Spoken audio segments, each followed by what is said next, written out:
The nuclear atom.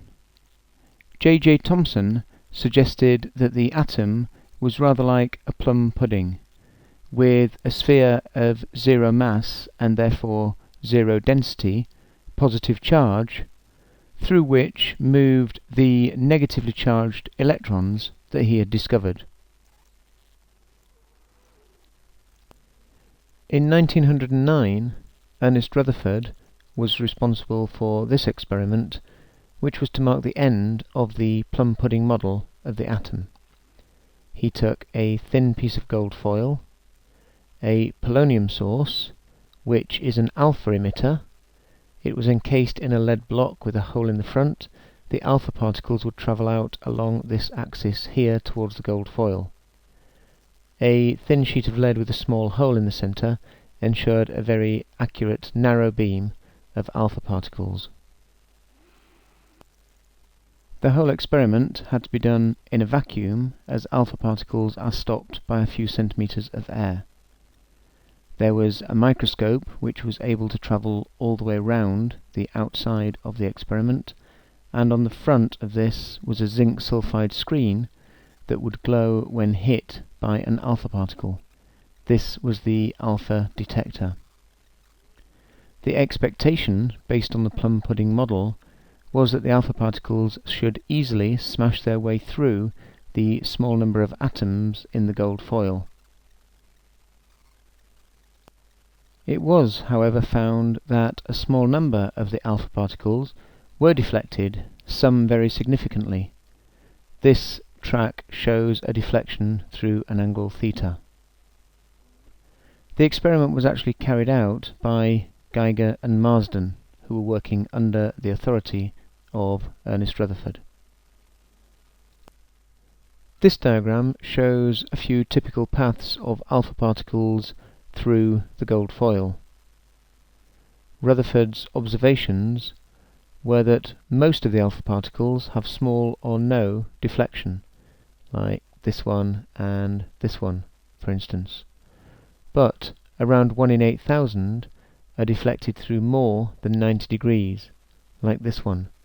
Some of the alpha particles actually came straight back towards the polonium source. His conclusions, based on this evidence, were that most of the atom is empty space. That explains this first observation of most having little or no deflection. But the atom must contain a small, dense, positively charged nucleus, with the negative electrons around the outside of this nucleus. The small part comes from the small number of alpha particles being deflected. The density, well, if the nucleus didn't have a high density, it would be pushed out of the way by the fast-moving alpha particles. Alpha particles themselves are positively charged, therefore if the nucleus was not positively charged, it would attract and not repel the alpha particles. He knew that atoms were neutral, and therefore they must have negative electrons, making up the rest of the space. Adding nuclei to this diagram, we'd see that there could be a positive nucleus here, for example, causing this close approach alpha particle to deflect back through a large angle, this one, which is a little further away, being deflected through a small angle, this one much further away, showing little or no deflection. The other nuclei would be a long way away from this one.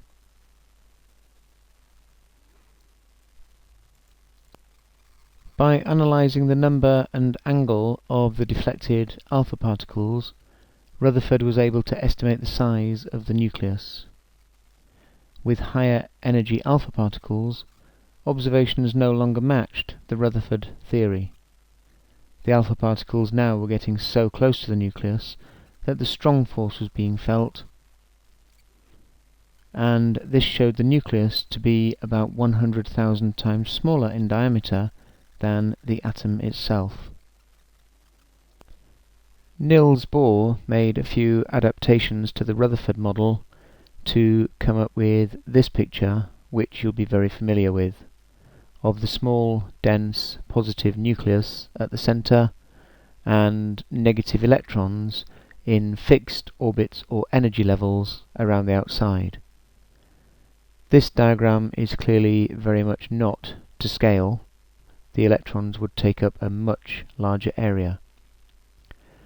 Though this model explains many features of chemistry and the world around us, it has since been superseded by a quantum mechanical model, which you'll meet in more detail later in the course.